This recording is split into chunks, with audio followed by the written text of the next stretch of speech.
Hello and welcome back to the Jet Press Podcast. My name is Justin Freed, and I'm joined as always by my man Mike Luciano. Mike, how you doing, man? What's going on? Well, I'm feeling a little bit better than Mekhi Becton apparently has been feeling for the last couple of years because he has had to stick up his ass for quite a long time and he has a lot of grievances with you people. And damn it, you're all going to hear him now. So, in honor of Mekhi's airing of grievances, we went live. And you could always find us on Apple Podcasts, Google Podcasts, Spotify, wherever it may be that you get your podcasts. You could also find us on YouTube at The Jet Press. Make sure to subscribe. Make sure to hit that little bell so you get notified when we go live. And check out all of our great YouTube shorts, all of our prospect interviews. They are all there at the big command station over on YouTube. That being said, now that all the formalities are out of the way, let us dive into what we got for you this week, Jet Press listeners. Starting with the perpetually grumpy, the guy who always has a bone to pick with the organization for some reason, even though he hasn't basically played in 2 years, and that's Mekhi Becton, a guy who has really been through kind of a tough stretch with the Jets. Forget just on the field with all the injury stuff. My view of him, and I think Jets fans' view of him, has really fluctuated a lot in terms of he's the savior, he's an injury risk. I'm rooting for him to get back. Now he's a malcontent. Now he's in this weird kind of weird middle ground area. So Mekhi Becton, at a time when the vibes are good, by the way. I know Aaron Rodgers had his little calf thing and Alan Lazard got hitting the nuts in practice, but it seems like he's fine. Things are generally good around Jets fandom right now. The team has hope. Aaron Rodgers is here. Garrett Wilson, all that good stuff. Mekhi Becton then decides to go to Newsday, I believe it was, and follow in Ty Johnson's footsteps and completely trash not just the Jets medical staff, but the Jets coaches. This is a quote from Newsday where he said right here that basically the whole "I am a left tackle," that whole tweet stemmed from he thought that his right knee injury was aggravated and made worse by the Jets coaches putting him at right tackle because it just collapsed after he complained about pain and the Jets basically told him to suck it up, which if that's 100% true, that's kind of egregious. If a guy is telling you he's hurt and they kept putting him out there. But, and this is not to be a shot at Mekhi Becton because we both want Mekhi Becton to do well, but damn it, you were close to 400 pounds last year. Like, sometimes your lower body can just go on you.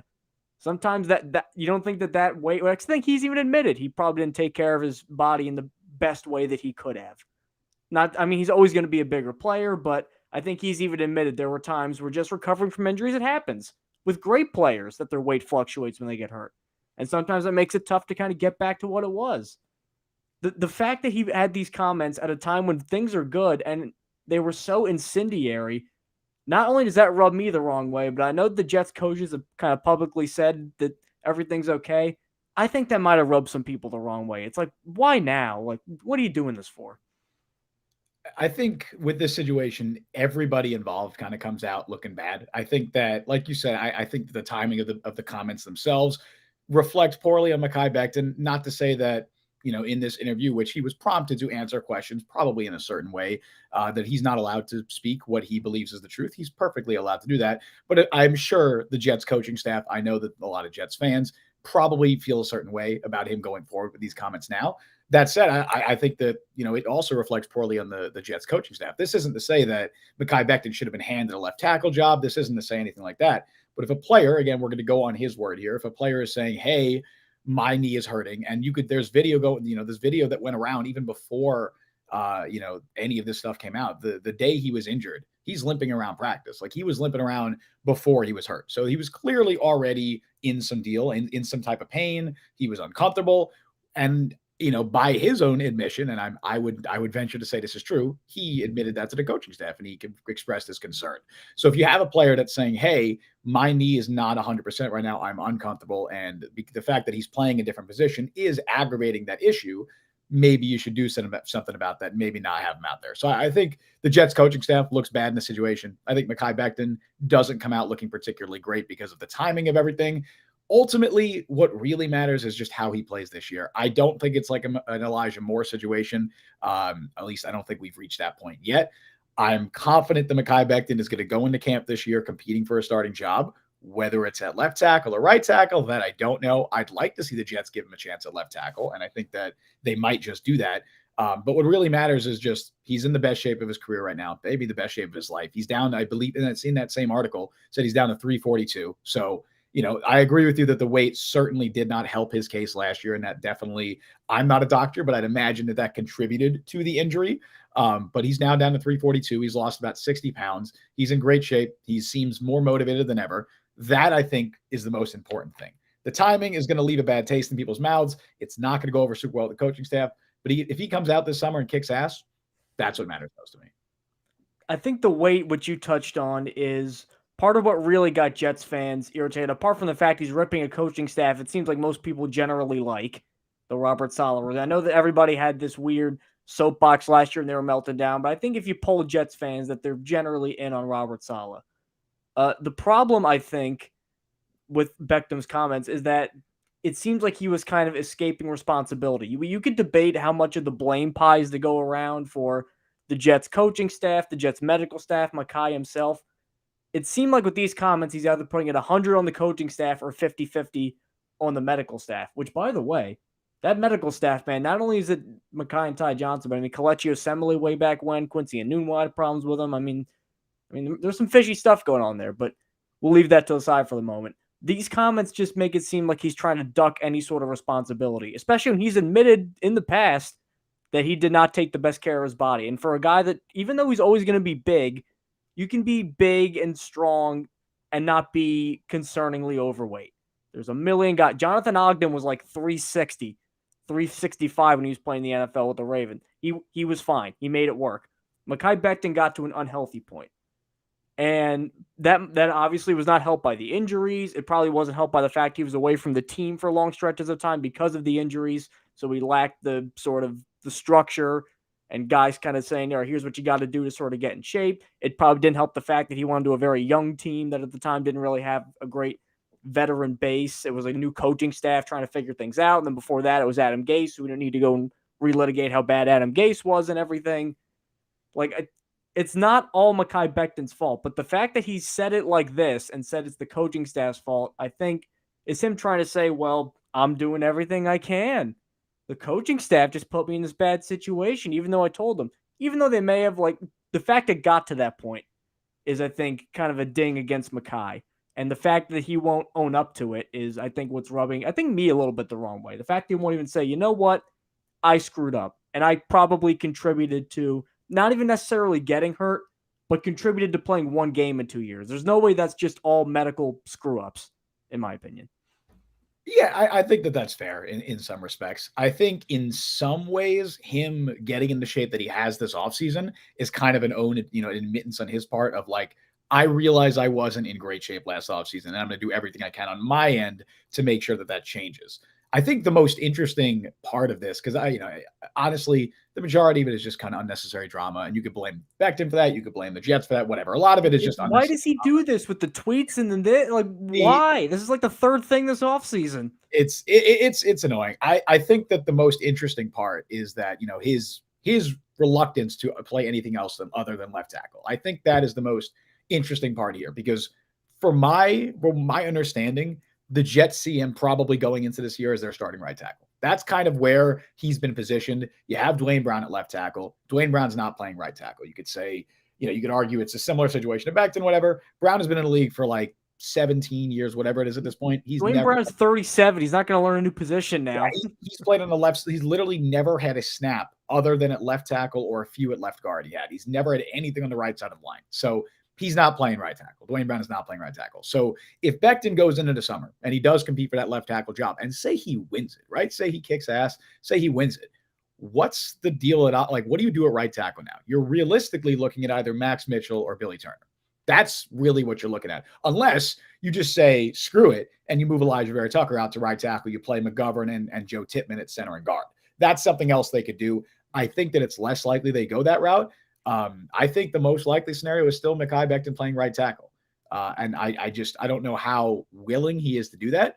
But I will say that if he's healthy, right? Because if there's any kind of health concerns, I get a player not wanting to put their own body in danger. But if he's healthy, and the fact that he's down to 342, and the fact that it's going to be a year removed from his knee injury, that makes me think that he should be okay playing right tackle without any health concerns. It would be just a preference thing at that point.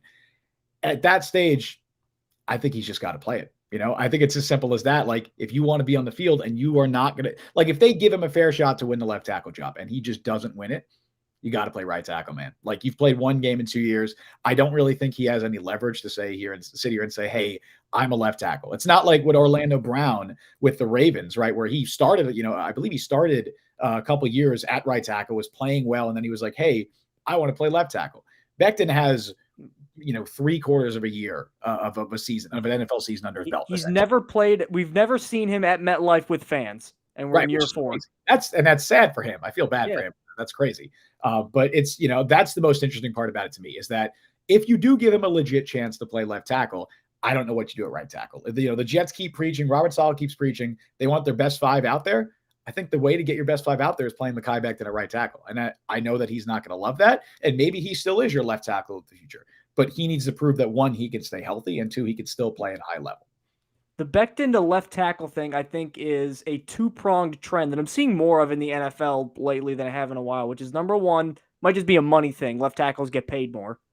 I think that's probably part of it. For sure. Number 2, Orlando Brown was big with this too, that you mentioned earlier, where, of course, his dad played left tackle and he wanted to too, but it's almost like a status thing, because left tackle is typically reserved for the best offensive line. It's silly, I know, but like, it's this weird NFL thing. Like, left is the best. Like him, Orlando Brown, Jawan Taylor with the Chiefs wanted to go play left tackle when he signed with them. Like, because he was a right tackle in Jacksonville.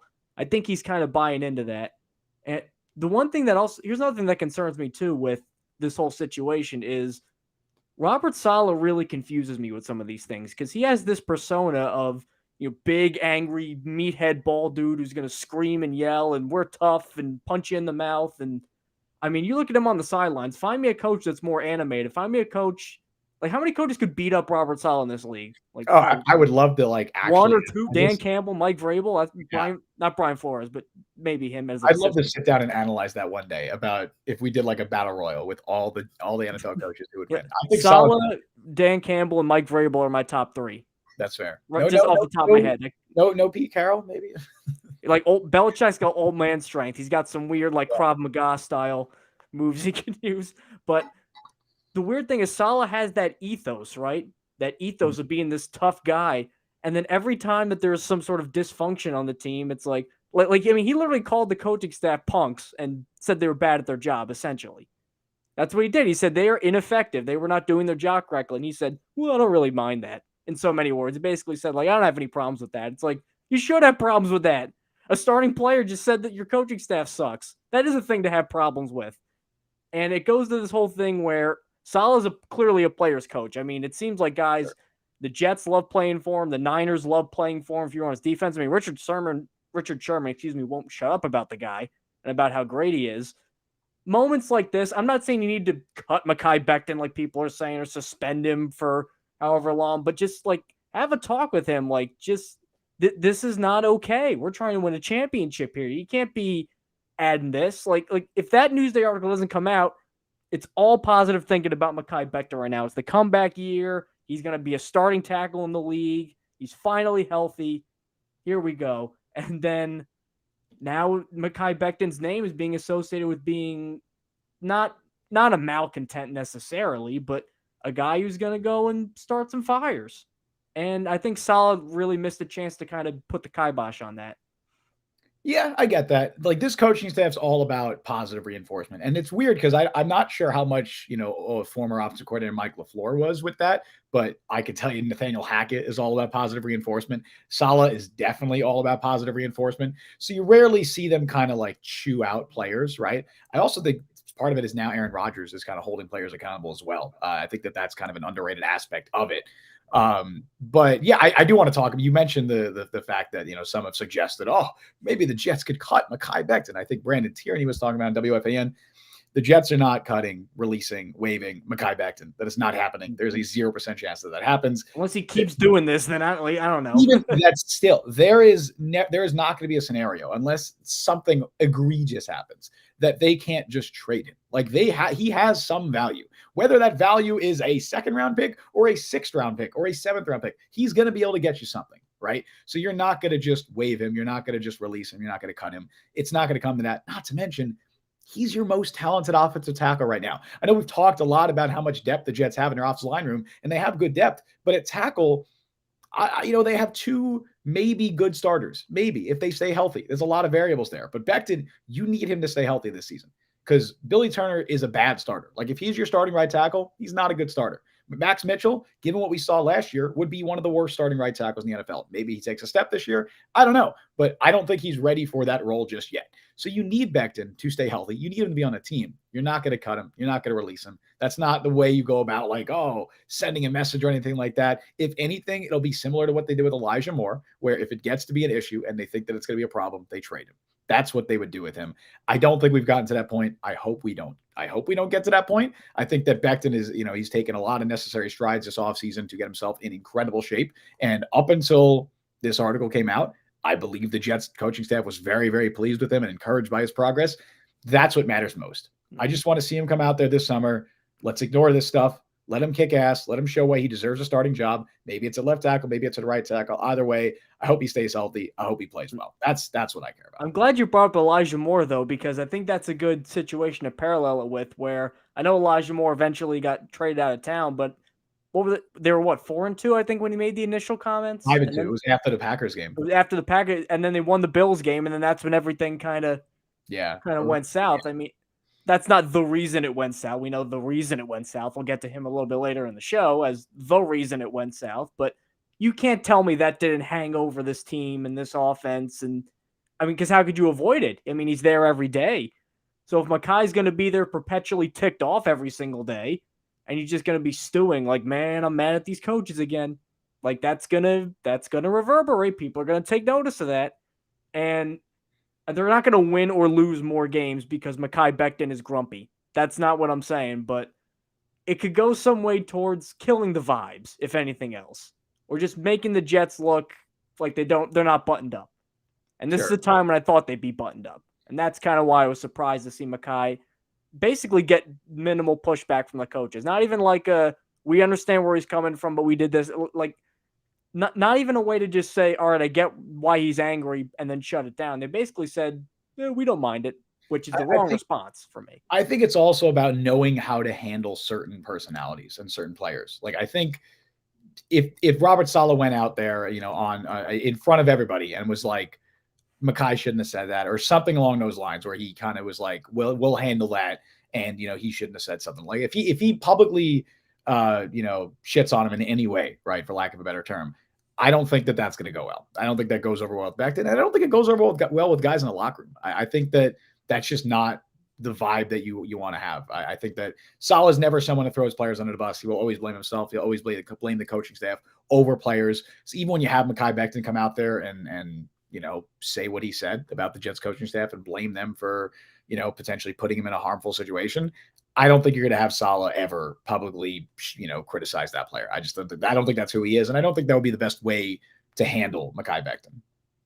I guess if Saleh's supposedly a great psychologist and a guy who knows what players are thinking, maybe that I just hope something got said, even very minor, like, hey man, not now. Like, even if it's just that. Oh, I'm sure internally they handled it. I mean, that's what I'm saying. Like, even if it's something minor internally, don't let him kind of have free reign of he could say whatever he wants. That's what Saleh, they asked Saleh if he had spoken to him about it, and he said, yeah, like they did speak about it. Well, what he specifically said, I think, was like, we speak all the time. Of course, we talked about it or something like that. But just enough with the double talk. Just Saleh, just say what you mean, man. He's not gonna. It's coach talk. It's coach speak. I know, but I don't.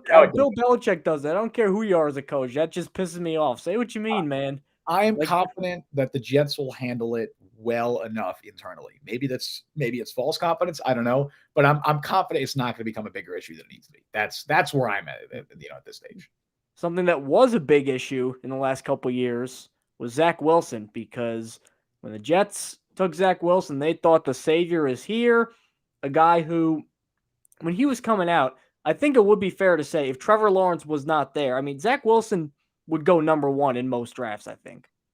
Just about what people thought of him as a prospect. I know there's all this armchair quarterback and about how everybody thought he was terrible, and the Jets watched one pro day throw and said, we're going to take him number 2 overall. This weird fan fiction everybody seems to have made up and agreed on about how Zach Wilson was picked number 2 overall. That's not it. People loved Zach Wilson's arm. There were concerns when they took him about the level of competition, the pocket presence, and the footwork. And then what do you know?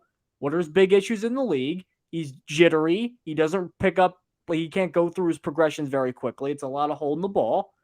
And his accuracy comes and goes. So we don't need to relitigate the Zach Wilson era. We know it's over. We know he was awful. We know that right now he's going to be a backup for at least this year and probably next year too. But it's good to still see him looking really sharp at OTAs, especially when OTAs used to be a time. I mean, Justin knows this. You Jet Press listeners, you know this. OTAs used to be quarterback charting time, and this guy completed this many passes, and this guy completed that many passes, and then every little inch you would see all these quarterback battles between guys who sucked. It's not like that anymore. So whatever we get out of Zach Wilson this year in a positive way of practice is it's just gravy. It's just a total bonus because Aaron Rodgers is taking care of business. It's nice to see him look sharp. I do want to push back at the fact that a lot of people are going, well, it's the Aaron Rodgers leadership thing. I mean, we've talked about that before. Aaron Rodgers at this point in his career, really ever in his career, but especially not now, is not going to mentor someone to take his job. That's why I think the whole veteran, I know they said, oh, we want a veteran quarterback for Zach to like mentor him. Like if they had Joe Flacco early on, Joe Flacco is not going to teach Zach Wilson how to take his job. That's just not how people think. What could help Zach Wilson is through osmosis, just kind of see, maybe he's a visual learner. Maybe that's it. And Mike LaFleur kind of telling him, all right, you need to do this and read this and check that and throw there. It may not have clicked. Just seeing Aaron Rodgers, a guy he has respect for and a guy who he's kind of patterned his game after, he's said that before, just seeing him do things visually, maybe that's what helps him click. Because even though Aaron Rodgers has a very loosey-goosey, it looks very like, what's the word? Not like very easy, natural, very relaxed. Natural, yeah. Natural style of play. Like his footwork every single time is on point. His release point every single time is on point when he's in the pocket. And that was Zach Wilson's big issue. These sidearming it and flipping it and throwing off his back foot. I mean, it was a mess. It was like if you were going to show it to aliens, just go, this is how you don't play quarterback. You would just show them that. So the fact that he, I think, has kind of absorbed some things, I think maybe whatever Nathaniel Hackett is saying is kind of taken with him. I think it's still a good sign because it shows that Wilson, probably through his own hard work and through his own observations of Aaron Rodgers, is taking small incremental steps to get better. And you know what? If Aaron Rodgers gets hurt, I'm first willing to admit it, Jets season's probably cooked. Championship odds are cooked.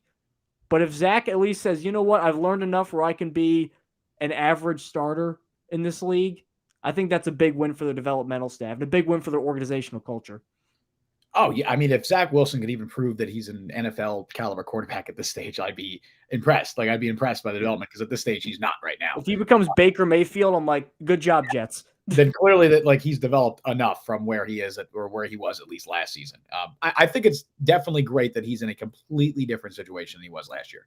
A year ago at this time, he was the guy, right? Like he was the guy. And he was in a completely different situation with the coaching staff as well. Like Mike LaFleur is a totally different coach than Nathaniel Hackett. We talked about it a little bit before. Hackett is very much, positive reinforcement, praising his players, high-fiving dudes up and down the sideline. That's not LaFleur's game. That's not his thing. So I think being in a different situation is definitely very beneficial for Zach. And on top of that, he gets to learn from one of the greatest of all time, who happens to just be his idol. I do think that Rodgers will be passing some stuff down, and we saw it even, during OTAs on Tuesday after Rodgers, minor calf injury. He stayed out there. He was still talking to the quarterbacks. He was still coaching up players alongside Hackett. So he's still, I'm sure he's willing to do that, especially because I don't think Zach Wilson is a threat for his job in any way at all, despite what he might have said back in January about making life hell for whatever quarterback the Jets get. But yeah, I think that it's definitely a good situation for Zach. Where I see him going forward, I don't know. Like in terms of long-term value, the Jets aren't going to pick up his fifth-year option. Like there's a 1% chance they pick up his fifth-year option, and that 1% would require Aaron Rodgers to get hurt this year and the Zach Wilson to step in and somehow play extremely well. Like that is the only chance they would have to ever, pick up his fifth-year option. Other than that, he's going to be on the roster likely next year, but will he be given any kind of a chance to start? Again, barring injury, probably not. His best case scenario is likely to just prove that you can be an NFL backup and eventually bide your time and wait for your opportunity, a la Geno Smith. Maybe it's not as long of a wait as Geno Smith, because Geno Smith had to wait a very long time for his opportunity, but that's really all you can ask for if you're Zach Wilson at this stage. He has a long way to go. Right now, at least from given what we saw last year, I don't think he's an NFL caliber quarterback. I don't think he's a rosterable player, but maybe that changes. It very well could. He has a lot of talent. We know his natural gifts, and I think he's in a much better situation now than he was a year ago. So I'm rooting for him. I hope him for the best. Yeah, let's see him win that backup job. That's really what it comes down to now. He's got to beat out Tim Boyle for the backup job, which you'd think that is not very difficult. Right. You'd hope he could do that. If he can't do that, that might be worse than the Patriots game. If you can't beat out Tim Boyle. We'll see. That was bad. I get that Wilson has done UGATs in the NFL in terms of being productive and kind of proving he could stay around. But one thing that has kind of given me a little bit of reassurance, because I'm not a believer in Zach Wilson right now. I mean, he eroded all of my belief very long ago. There's a small iota of hope. And that's because no one, even the Zach Wilson haters, have ever doubted the arm talent. And the arm talent is not a thing that bringing Nathaniel Hackett in can improve. It's like a have it or you don't kind of thing. I would say, now the question is, again, how much of his issues were mental versus just he can't play football, and some stuff just isn't correctable. Like, if you're an optimistic Jets fan, I think you'd be willing to say, look, last year he was just totally in his own head. He was playing for a team that was winning, and I think maybe that kind of got to him. Because I know he said, I know I didn't let the defense down, but I mean, let's be honest. If you were playing like Zach Wilson was doing and the team was winning, and then they start losing games, and then you're still playing that, but like, it's going to get on you. I mean, how old is he? 23? He was 23 last year? I think so, yeah. Or 24? 22 or 23. Smack dab in the middle of New York City, starting quarterback, everybody coming after you. I mean, like, that could just wear on you. Now, at this point, honestly, clean slate, and he's playing with house money. There was no expectations, both in a good way and a bad way, because nobody expects him to be a franchise quarterback, but purely for just him proving he can stay around in the league, this is a much better situation. And I think that that's going to help be conducive to, I think, a little bit more long-term success. Like, I definitely think if he performs well in practices and word gets around and say, you know what, yeah, Zach Wilson is genuinely improved. We see all things in 2023 and 2024 maybe that we did not see when he was playing. Maybe he could get a second contract in this league as a backup quarterback if that gets around. And that's a win for the Jets if that happens. That shows, you know what, even if guys come in screwed up, by hook or by crook, some way, we could get him performing well. Yeah, and I think those lack of expectations for better, for better or worse, I think they will help him. I genuinely do, because he won't have the pressure of being the guy on a team that's ready to compete for the playoffs. Because that's where the Jets were at last year. As a roster, they were ahead of schedule. They were ready to compete for the postseason. They were a playoff team. They were 5-2. They were on the verge of breaking that playoff drought, and Zach just wasn't ready. Like, they just did not have the quarterback for it. Now, like you said, as much of a clean slate as possible, it's still, a similar coaching staff, obviously a very different offensive coaching staff, which is good for him. And he gets to learn from Aaron Rodgers. So that's great. I do think that clean slate will help him.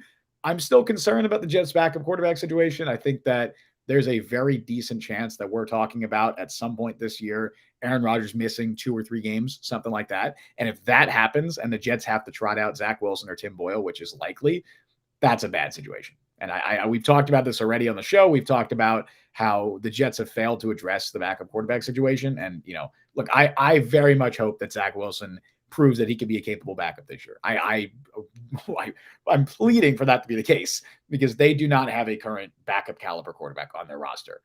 And obviously, if Rodgers misses the whole season, you're done anyway. But if he misses 2-3 games, you're not done. So I hate that whole philosophy of, if Aaron Rodgers gets hurt, their season's over anyway. No, it's not. Not if he misses a few games. If he misses 2 to 4 games, you're fine. If you have a backup quarterback that could come in, keep your season afloat, that's great. I'm hoping Zach Wilson can be that guy. I think that he's in a much better situation now.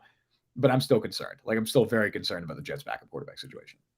I know that we did rip Mekhi Becton a little earlier in the show for being outspoken, but now we're going to praise a guy for being unspoken, I think, because Chuck Clark came out with some haymakers. I mean, it was Marvin Hagler, Tommy Hearns, boom, boom, boom, between him and the Baltimore Ravens, where he played for, I believe, 5 or 6 years. 6 years, I think, as a starting safety before he was traded to the New York Jets at his request. And the writing was on the wall, so I'm happy that Chuck Clark at least had the wherewithal to see it, because they signed Marcus Williams to a big overpay, and then they draft Kyle Hamilton. So what are they telling him? Goodbye, Chuck Clark. And he comes out with some haymakers. The things that were said to me in the position I had on the team, I felt I was being disrespected, so it was time for a change. I was a starter on the team, and as far as contract talks, there were some things going on there that weren't being respected. I was ready to get out of there. Those are some really big quotes from Chuck Clark, and it shows me that we're going to get another guy like Aaron Rodgers who is going to be pissed off. And he's going to be a starter who's pissed off at a position of need, safety, because the Jets defense was good last year. They were not moving the ball very well against Sauce Gardner. They were not moving the ball against DJ Reed. So where were they moving the ball for their big chunk plays? Finding the safeties. There was LaMarcus Joyner, who, my goodness, LaMarcus Joyner. There was I don't think any more needs to be said. I don't even want to dignify that with further analysis. There's Ashton Davis, who we're still in year 3 of hoping Ashton Davis will be something. And I know I'm in that camp because I thought Ashton Davis was going to be awesome. And then he was less than awesome, to be brief here. Fair. And then Jordan Whitehead comes in, and we're going, oh, Jordan Whitehead comes from a top bowl scheme, Super Bowl champion, hits hard. And then for some reason, all the hitting power got sucked out of him. And I mean, I don't think he was awful. I thought that he was probably an average starting safety in the league. And it's one of those things where you can't have elite players at every position. There's every place there's some weakness.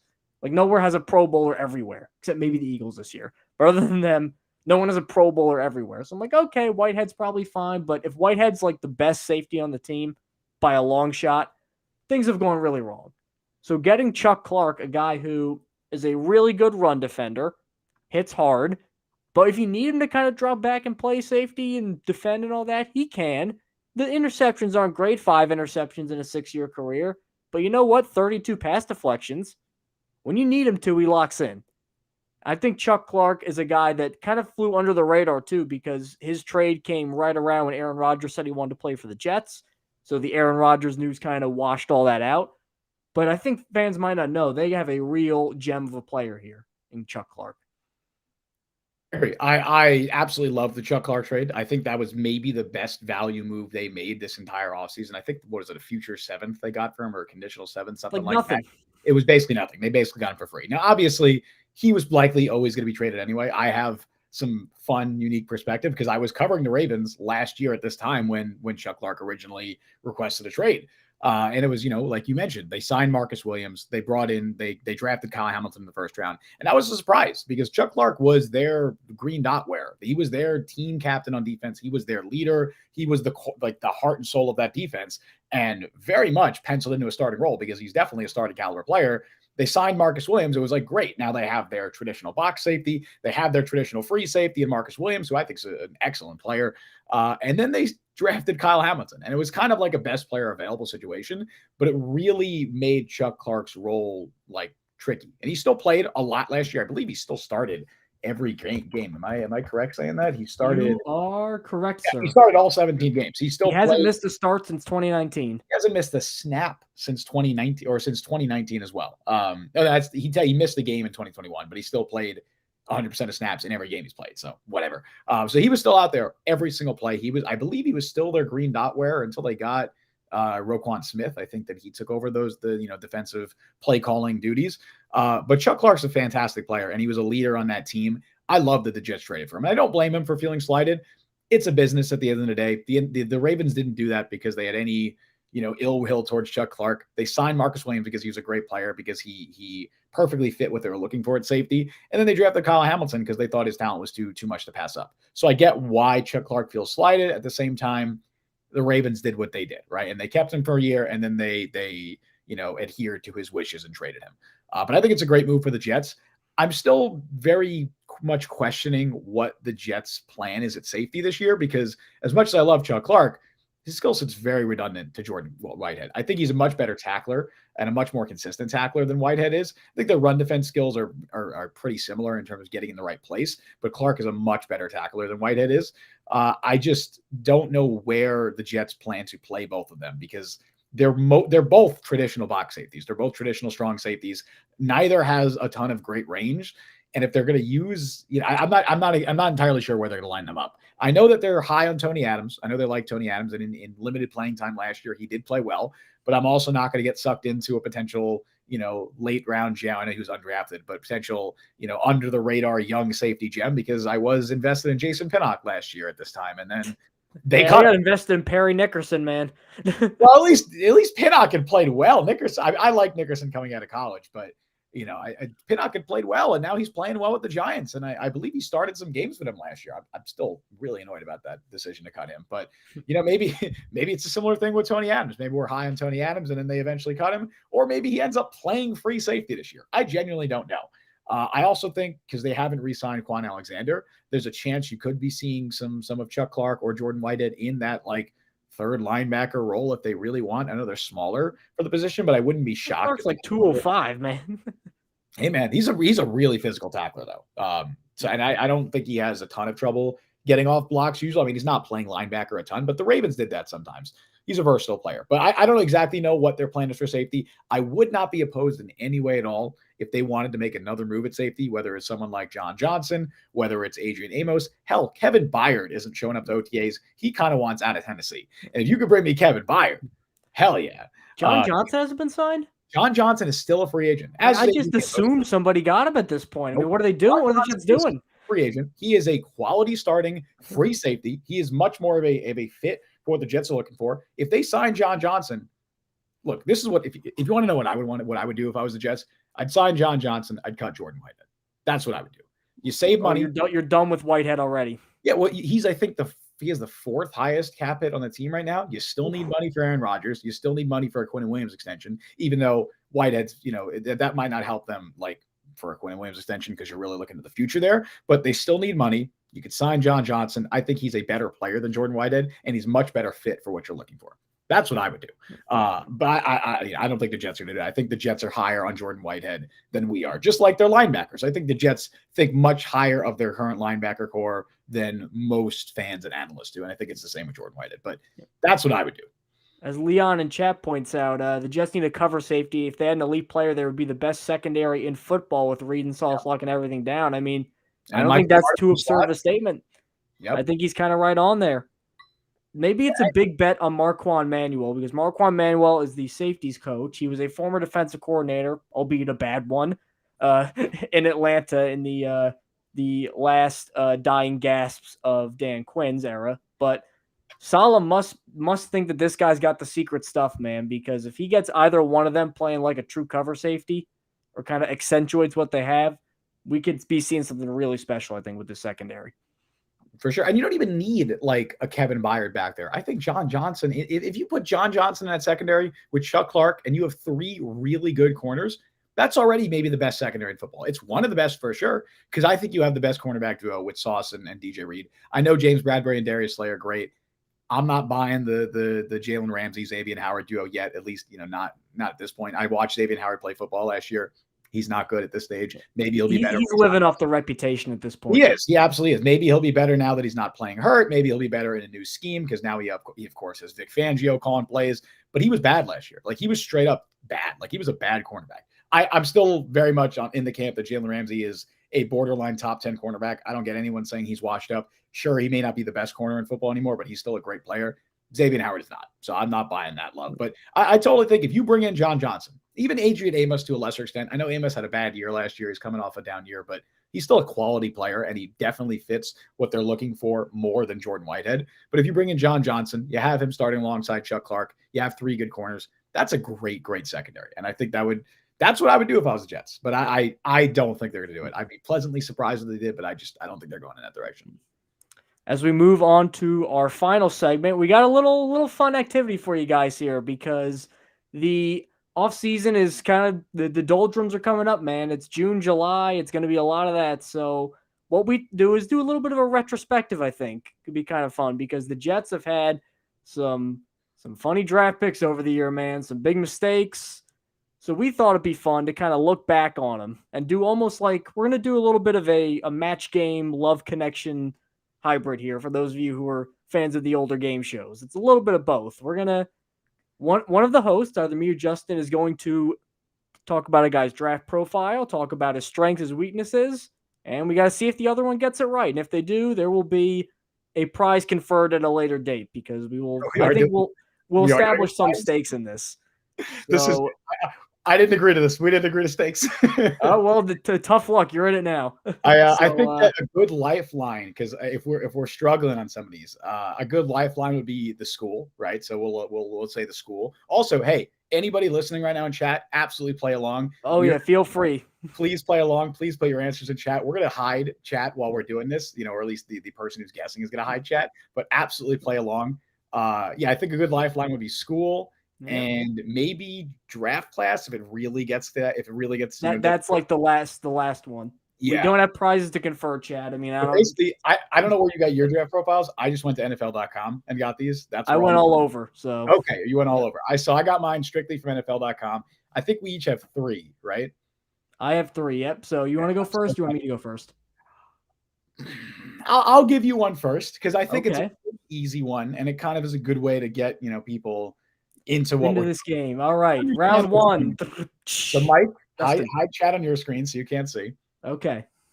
Anybody listening can play along to this as well. All right. I think this is the easiest of the 3 that I'm going to read you. Ready? Watch me get it wrong. All right. And so wherever it says the school or the name of the player, I'm obviously going to blank that out. Right. Okay. Highly productive, finesse, detached tight end who racked up 106 receptions for 1,352 yards and 7 touchdowns as a junior when he was essentially an inside receiver for the insert school name. Will have to play a similar role in the pros as he is not equipped to survive in line. So that's the overview. Oh, I think I might have this. You got it? Who do you got? So this is going to be a guy who I thought was going to be a star when he came into the league during the Rex Ryan era. Yeah. I think it's the tail end of the Rex. Tail end of the Rex Ryan era, and I thought he was going to be a star because in college, Jay Samaro was unbelievable. And then Jay Samaro was so weird because I remember he has the rookie year, and it was a fine rookie year for what it was. He was as productive as a second round tight end you probably want to hope for. And then in the OTAs in the preseason, I mean, Rex Ryan just went in on this kid. Mm-hmm. I mean, he had a vendetta against him. I mean, everything. Jay Samaro's not trying guard. He's the most. It was like Vince McMahon. He's the most worthless guy I've ever seen. It was that level of animosity. It was kind of crazy. Yep. He was definitely one of the most infamous in the Jets' second round bust. God, I thought he was going to be so good. He was a second round pick. He played 1 year with the Jets. He played in 14 games, and that was it. There was big drops. Well, he got hurt too, didn't he? He got hurt, I think, in the next year in 2015. The next year he got hurt. Drops. But wasn't Rex saying he was faking it or something? That was part of the. Maybe, I don't know. I honestly forget about that. But yeah, he just didn't have whatever it was, whether it was mental or whatever. He had drop issues, and when he had drop issues and he couldn't block for shit, he didn't have a role in the roster. So Jay Samaro, I had a feeling you were going to get that. I thought that was pretty easy. By the way, 4 picks later, Devontae Adams. Well, we don't got a future Jet Devontae Adams. Yeah. 12 picks after that, Allen Robinson. Well, that was a really good wide receiver class. 2014 was an amazing wide receiver class. 2 picks after that, Jarvis Landry. Point being, that was some guys. Crazy. Jay Samaro was the first one. Anybody playing at home, I hope you got that. I know Leon in chat guessed Dustin Keller at first. Not a bad guess at all. Right. But all right, that was my first one. I will hide chat now. Mike, what do you got for me? All right, here we go. Excited.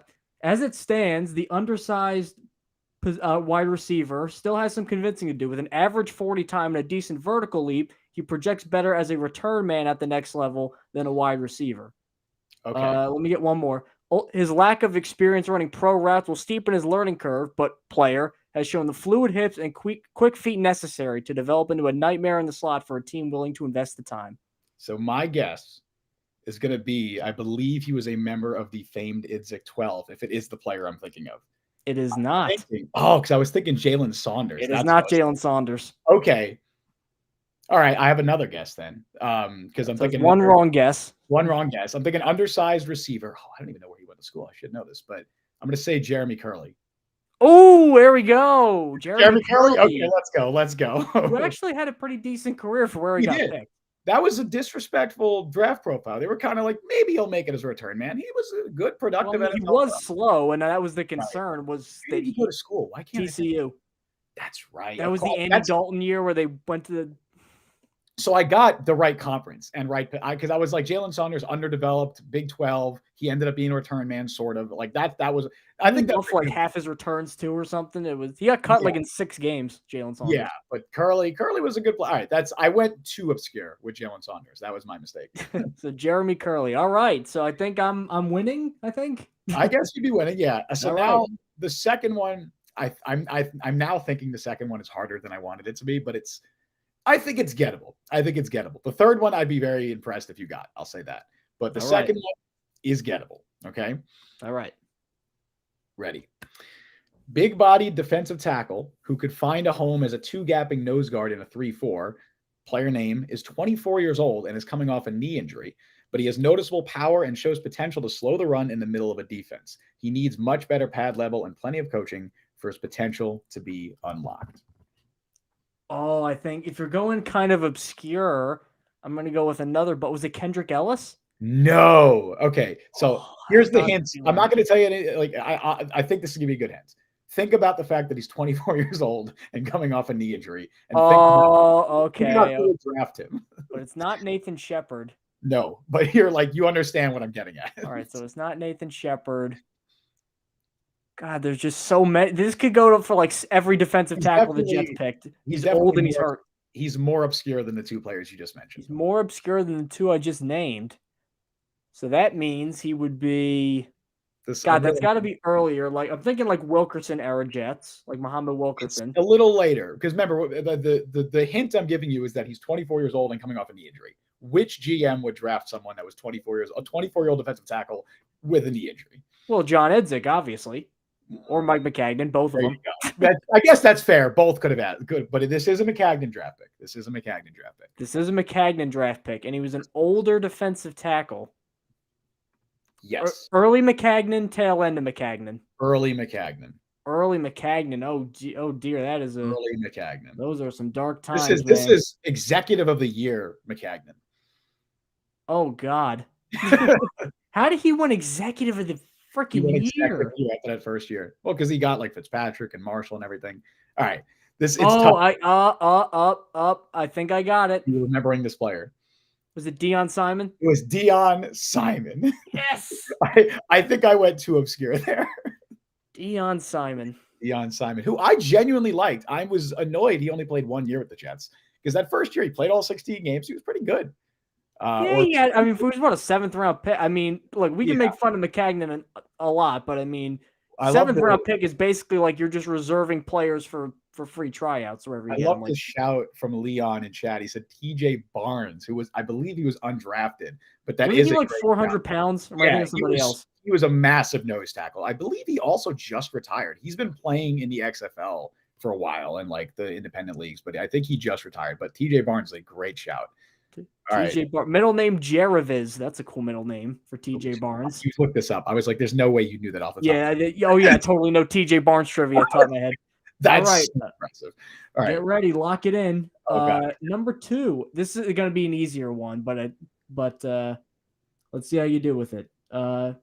Strengths: capable of getting a solid punch at the line of scrimmage and press coverage, and the quick feet to stay down with his man on the field after contact. Straight line speed is impressive. Will use it to hustle across the field when he's uncovered. Makes the easy interception, but also has the vertical and strong hands to win jump balls against larger receivers. Negatives: stout running backs and physical receivers can run through his tackles.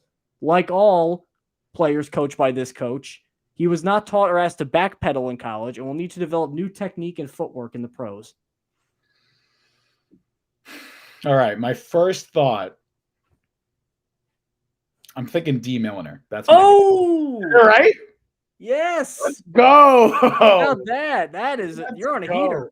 Because I was thinking, I'm like, all right, I could see them saying that about Saban. That was my thought. I'm like, I could see them saying this about Saban and Saban coach cornerbacks. Because at first I was like, maybe Perry Nickerson, because we mentioned it before. But then I was like, there's no way they're making that statement about Tulane's head coach. You know, Part of it too is I looked in because I mean, how many Alabama defensive backs have been great, except Yeah. for like that have been picked that high, except for him. That's I'm true. like, all right, like I gotta see, was it like did they just overdraft him or was it like? And then I looked, and every single thing about him is like D Milliner is gonna be. D Milliner ran a 4.37 at like 205 pounds. Injuries killed his career. It was injuries, like for the Not most even part. injured. Didn't he get benched 3 times his rookie year? I mean, he just Yeah, wasn't but good. he never really got a chance to get going because he finally, it was like 2016, his last year with the Jets, he finally started, I believe, if I remember this correctly, he finally started playing, or 2015, was playing well, and then he got hurt again. But he just, injuries killed his career. But yeah, D Milliner, that's so is the life of the Jets. That's true. All right. My last one for you.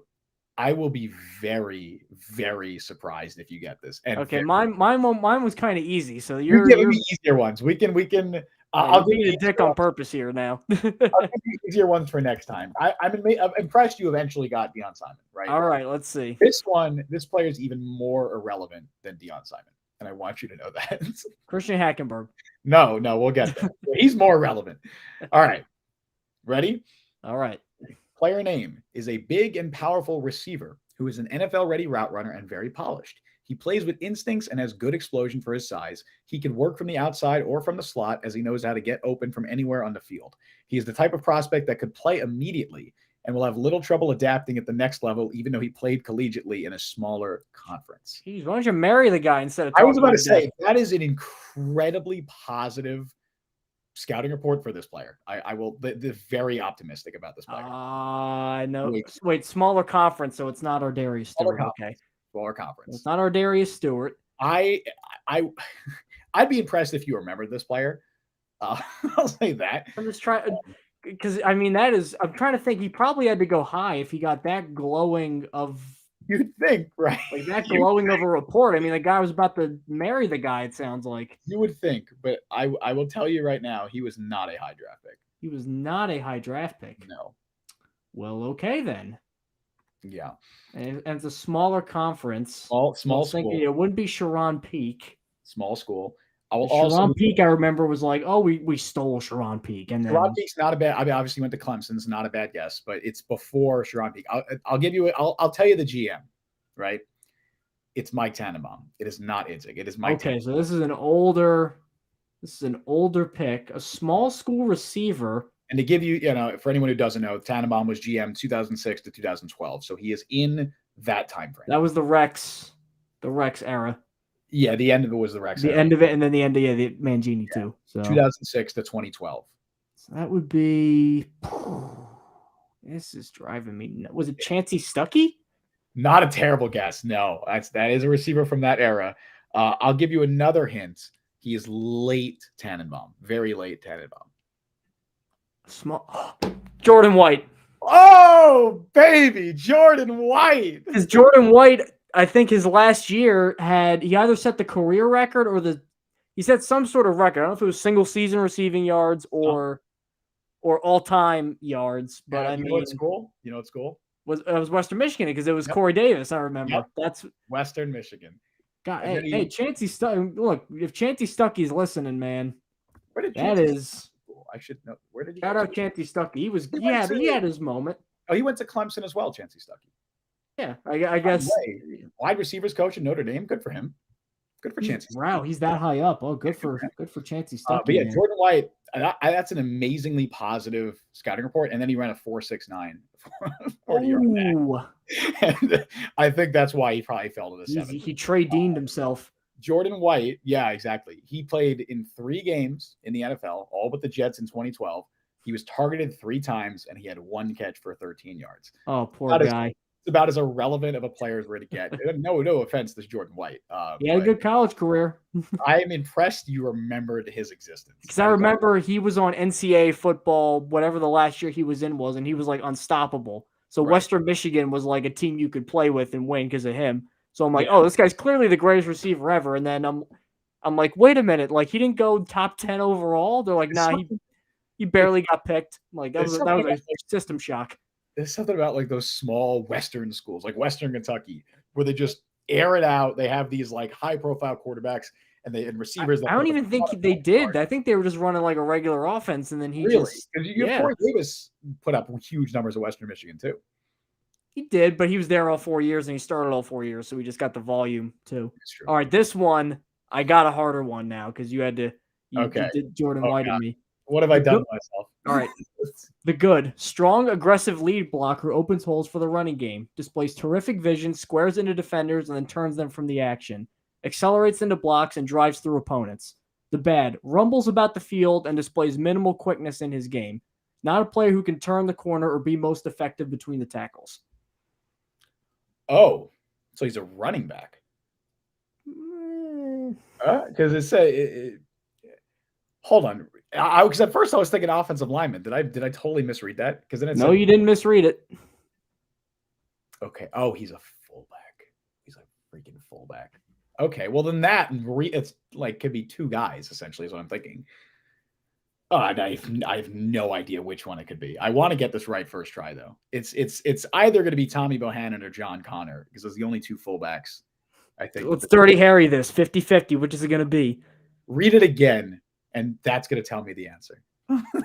Strong, aggressive lead blocker opens holes for the running game, displays terrific vision, but also rumbles about the field and displays minimal quickness in his game. That's both of them. I was going to say, this is every fullback ever. That's both of them. Yeah. They're describing every fullback ever. And then what was the con? The con was that he's slow and that he doesn't have great. Slow. That's right. Yeah. Okay. So the con is that he's a fullback. Like the pros are that he's a good blocker. The con is that he's not a good running back, so he's a fullback. Great. All right. He's very informative. I'm going because just because of what was the first pro? It was like he was an aggressive, like powerful, right? Yep. I'm gonna say John Connor because I wanted. You are correct. Let's go, the Terminator. I wanted it to be the Terminator. I thought it would fool you with the blocking. That's what it was. I thought you'd guess lineman. I was thinking of like just aggressive, like just like a bulldog. There was stuff about being a receiver. I'm like, oh, leave that out. Let me try to confuse him. I was like so thinking it was a lineman at first, and then you're like, basically was. Yeah, and you're like struggles between the tackles, and I'm like, wait a minute, what's going on here?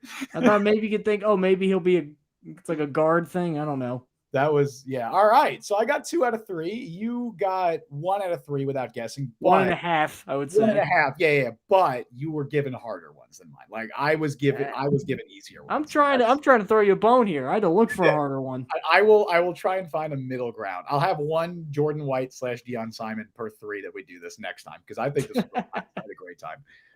Let us know in chat if you guys like this because I had a great time. I thought this was really fun. But yeah, Leon had a good time. It looks like. Yeah, Leon was guessing. I love this stuff. I love Jets trivia. It's the best time to do this too because what the hell is going on at this point, right? OTAs. Are we going to sit down here and talk about? Oh, Zach Wilson was 10 of 12 in OTAs. Like we'll talk about it a little bit, but let's Aaron Rodgers got Alan Lazar gets hitting the balls again. Maybe we can mention it about why this is an epidemic. Right. Let's analyze that. When do we think Alan Lazard will be back? I don't what's going on. From how serious Aaron Rodgers' calf injury? Like we don't got to talk about that. Those Jersey Shore comments. Oh God. Right. This is more fun. I enjoy doing this stuff. We might have some more mini games in the future. We'll see. I had a great time with this. Yep. And with that, let's call time on it and let's go remind all you folks over there to check us out at Apple Podcast and Google Podcast and Spotify and Overcast, wherever it may be in this great menagerie of services that you get your podcast from. Also, make sure to find us on YouTube at the Jet Press. That's where we're live. That's where the shorts are. That is where all the prospect interviews are. All over there on YouTube at the Jet Press. Go check us out. And Justin, it is sign-off time, so take us home. That it is. Menagerie. Big word, man. Good word. Tennessee Williams, man. Glass Menagerie. Respect Tennessee Williams. Sure. You definitely read it in middle school English or something. Or high school English. Thank you all for joining us on the show today. You can follow Mike on Twitter at Mike Luciano. You can follow me on Twitter at Justin T. Freed. Follow the Jet Press on Twitter at the Jet Press. You can download the Jet Press podcast wherever you get your podcast, as Mike just mentioned. Also, check us out on YouTube. Subscribe, hit that notification bell. You guys know what to do at this point. We stream live every Wednesday at 3 p.m. Eastern Time. Thank you all for joining us on the Jet Press podcast. I've been Justin Freed. That has been Mike Luciano. We'll see you guys next time. See you folks next week.